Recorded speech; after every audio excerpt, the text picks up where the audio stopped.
How you going, guys? Today we're gonna show you a non-meta build against a pretty meta build.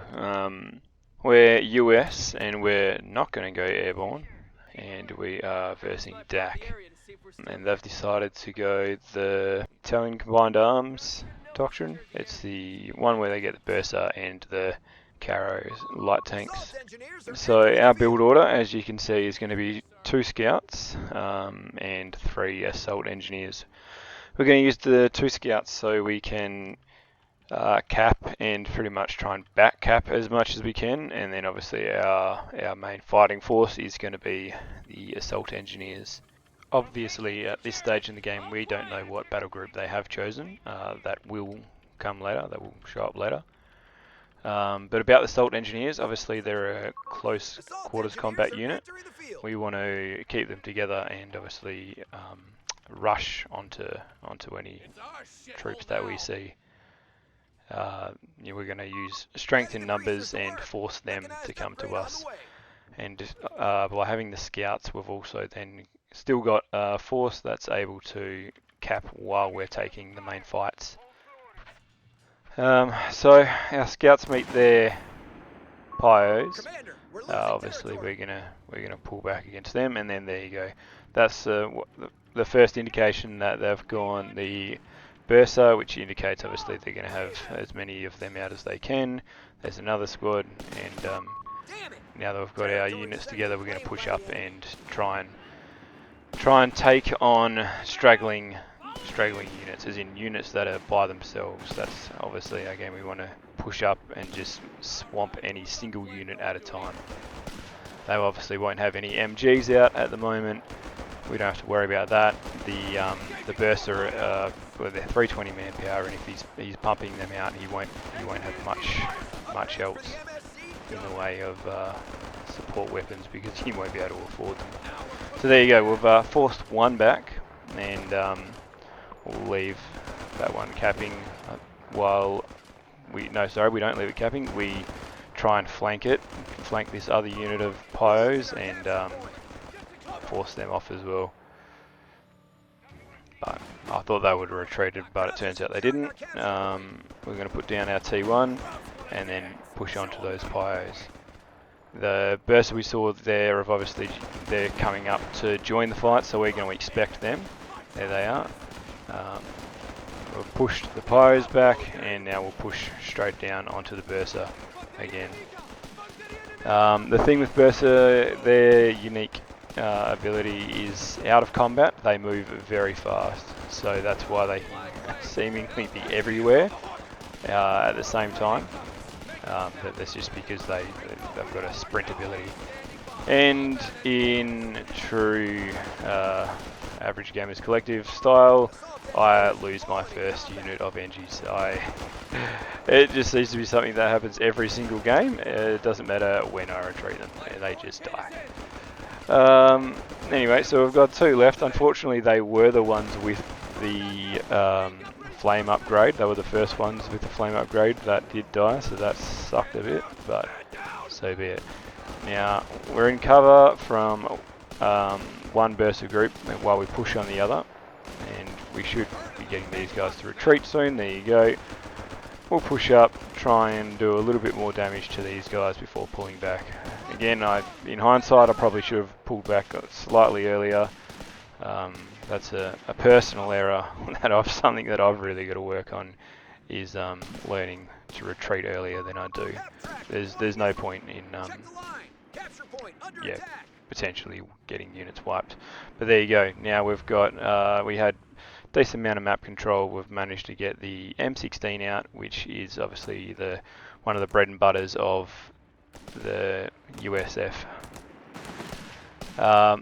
Obviously we're going to have to pull these guys back, but we'll just hold them off for as long as we can before we retreat. Now we've got the M16 coming up. Now, while the Bersa are extremely strong infantry, the only downside to them is they have literally 0 AT ability. So the M16 is just going to wreak absolute havoc on him. It just forces them all back. We're going to play as aggressively as we can with the M16 and just try and hunt down any unit we can find. We've got the assault NGs back up, and they're gonna. I think we're gonna push them over to try and take some VPs while we wait. Yeah, we just pretty much park in front of the Bersa and the NGs. Obviously, the NGs with the flamethrower can do a little bit of damage to it, but eventually we'll force them back as well. Scouts are out, we're going to go push them up, and like I said before, we're going to use them to back cap and just keep the pressure up. Second M16 out because, again, like I said, they've only got Bersa. Generally, this is a pretty normal thing. What you do with US is try and get a couple of M16s out and really keep the pressure on. You've got probably a couple of minutes when they come out to make a difference before they get a 8 rate out, and then as soon as they get an 8 rate out, obviously they're not useless, but you've got to protect them. So shortly I'll build some Zook squads. Zook squads are they're absolutely awful in regards to any sort of infantry coming up against them, but they will keep the 8 rad back away from the half tracks. We'll make the most of them still capping that out and repair that M16, and we've parked the other M16 up on the other VP there. And again, they're pushing up with Bersa. There's literally nothing they can do. They can yeah, do small arms damage, but it doesn't bother it at all. You know, it's not something you have to be worried about. It's just going to keep zoning them off. You just keep pushing onto them, and there's not a lot they can do. Meanwhile, we're pretty much capping everything else on the map. So obviously we're reducing their fuel, increasing ours, and that's just going to delay them getting an 8 rate out even further. We've brought our first Zook squad out because they undoubtedly will bring an 8 rate out. So we do want something just to be able to try and zone it off the M16s, and there you go. We'll bring them back and give them a rest. Well, maybe not. They're still trying to push up. They, in them doing this, they are just bleeding manpower, and it is really hurting them. So yeah.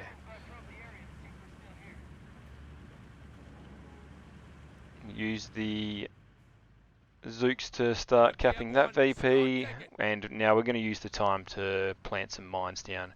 Obviously, if they bring an 8 rate out, or any tanks in general, we want to clear our retreat paths and just generally try and stop them and get some early damage by using mines. Luckily, they've gone that way and didn't see the engineers building mines. We're going to retreat the scouts straight away because they'll get absolutely smashed. Luckily, the other ones were pushing the other way, so they didn't see, and there we go. There's the 8 rad. There's the second Zook squad out, so we're going to bring them out, and we're going to try and bring our M16 back towards our Zooks. There you go. Try and zone him off. The engineers there still engaged in fight. Luckily, their NGs with flamers hit the mine, so they have to retreat straight away, and we're going to have to retreat our NGs because these 8 rads come up to engage them. But we've got the Zooks. This is a terrible first shot off there. They did wipe that retreating squad of NGs, unfortunately, and I decided to actually go for a third squad of Zooks because I was going to jump to T3 and go Shermans. Those scouts have capped out that fuel. I'm going to go for the cutoff on this one, just so obviously try and drag that 8 rad out. My plan was drag the 8 rad back in and trap him straight into the Zooks, and it worked. It worked really well. They get a couple of shots off. Unfortunately, it just doesn't quite finish it off. Yeah, unfortunately, it didn't quite get the kill on the 8 rad, but you know, it's forced it back. If I had the 3rd squad up, it would have taken me out completely. And we'll retreat them because, like I said, they're just useless against infantry and they'll just get absolutely spanked. We have territory under attack. We're going to bring the NGs up to repair the M16s.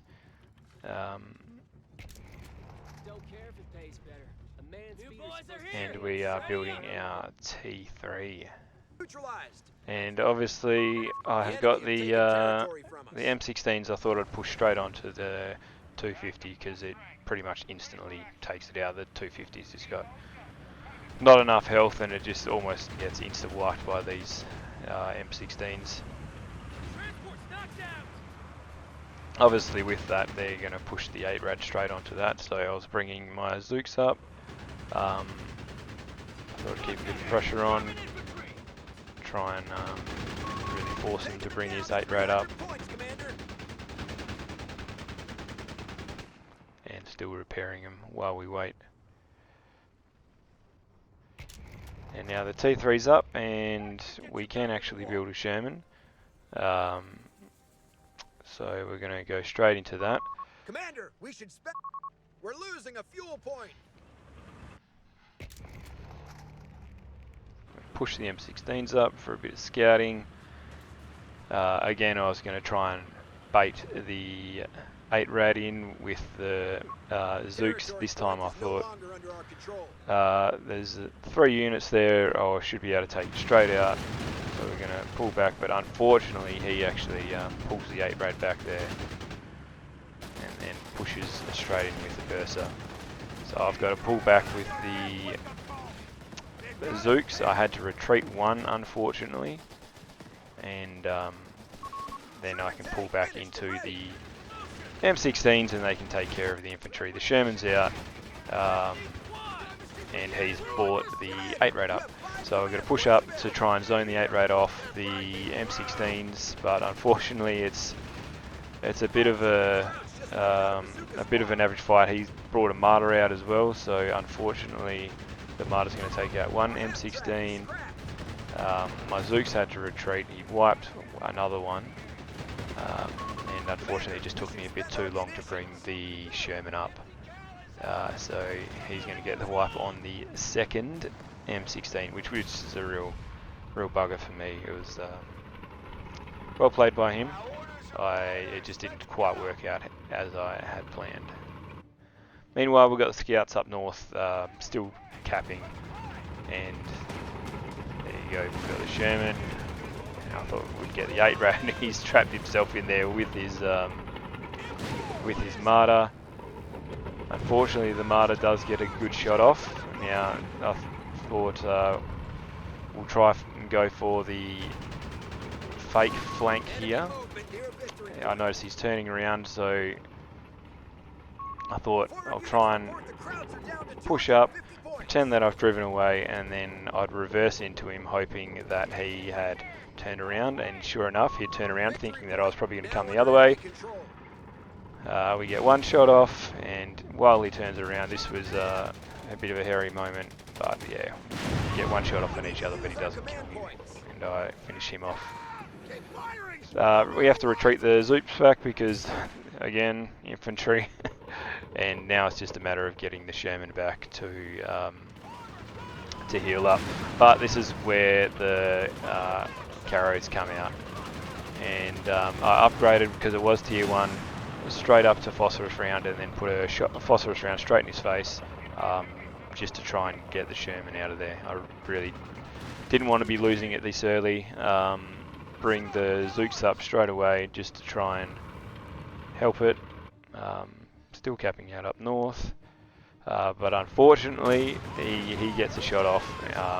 Zooks are there, they finish off the Carro, but obviously that was not a fair trade on my behalf. He really wins out there. But so we build another Sherman, and yeah, obviously now we've got to retreat everything because we've got nothing here.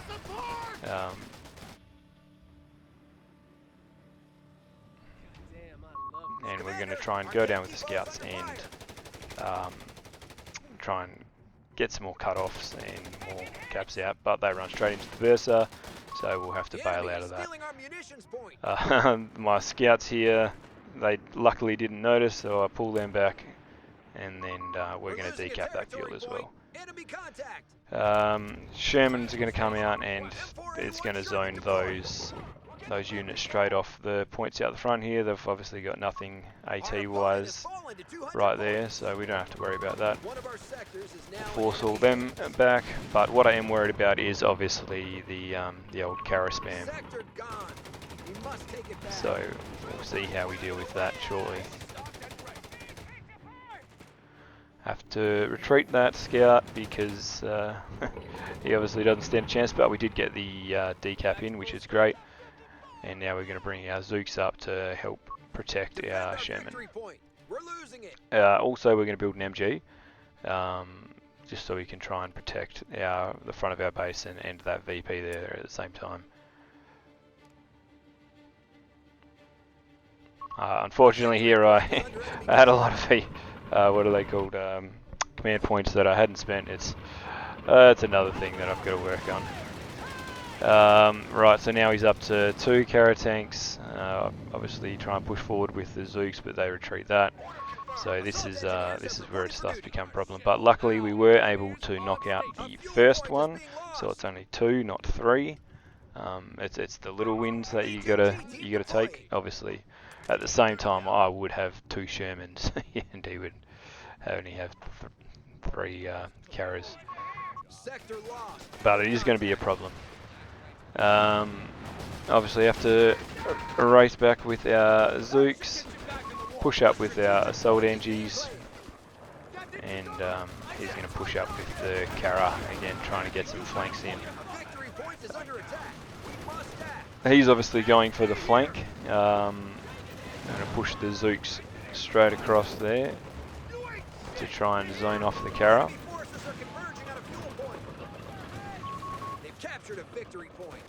We were able to win that engagement, brought up the MG just in time.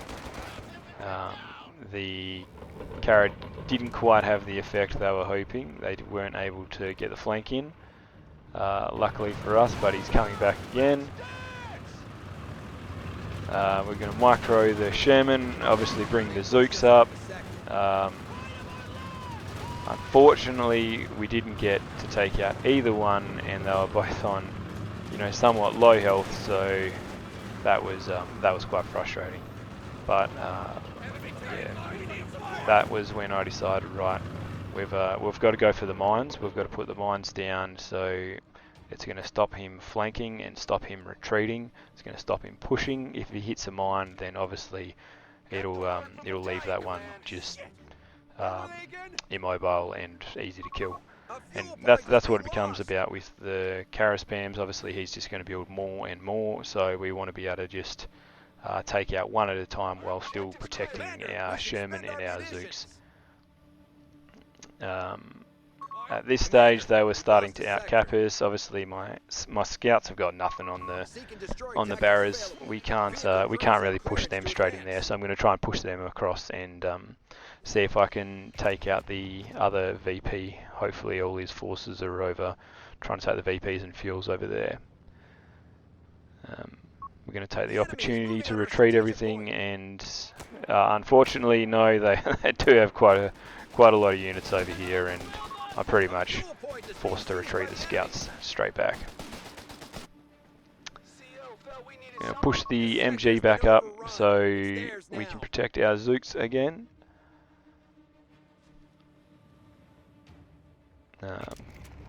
We do have enough for a Hellcat, but I'm trying to save for a Sherman. I feel like, just especially with the numbers, you want the Sherman's health over the Hellcat.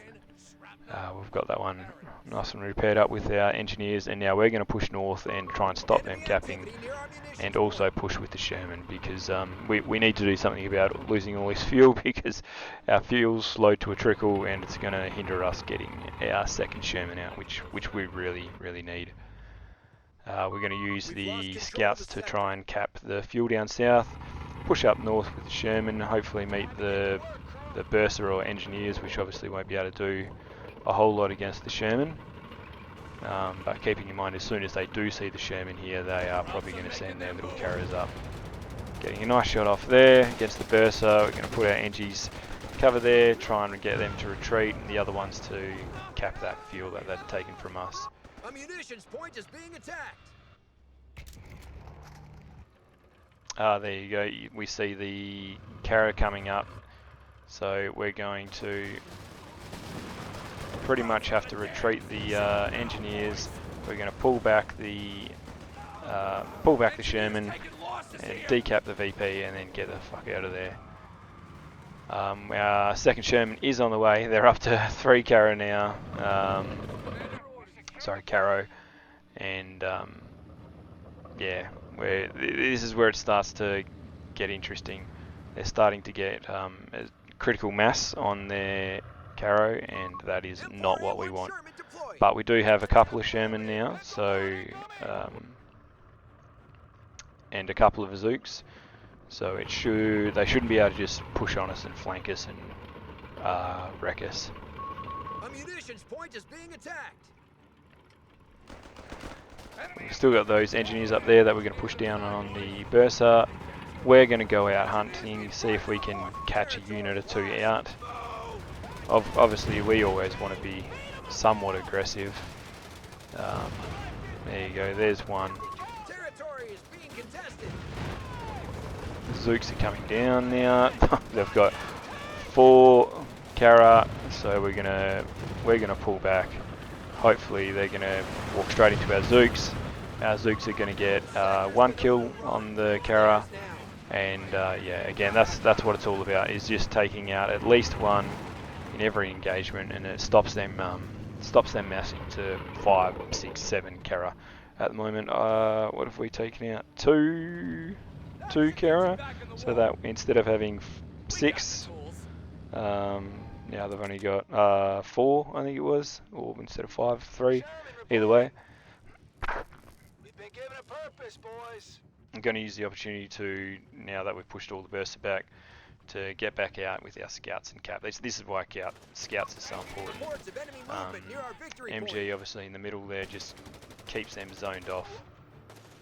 Get that newbie somewhere where he can't get us all killed.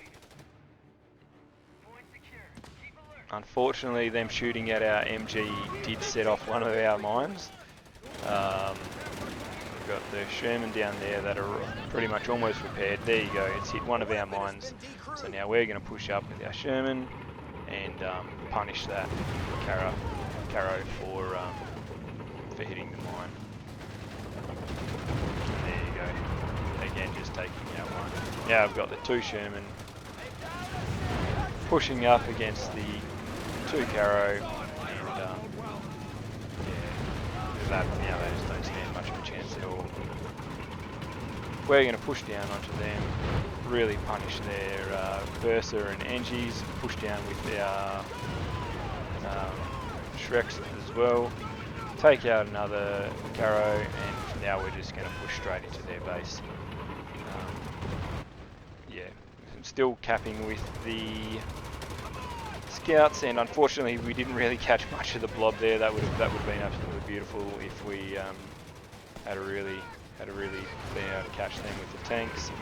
I didn't realise that there was still 1 more Carro left, and yeah, 2 Shermans, 1 Carro, easy work, take that out. They wipe a bazooka squad, not that it matters. Brings out a martyr straight in front of my Shermans, 2 Shermans against 1 martyr. It's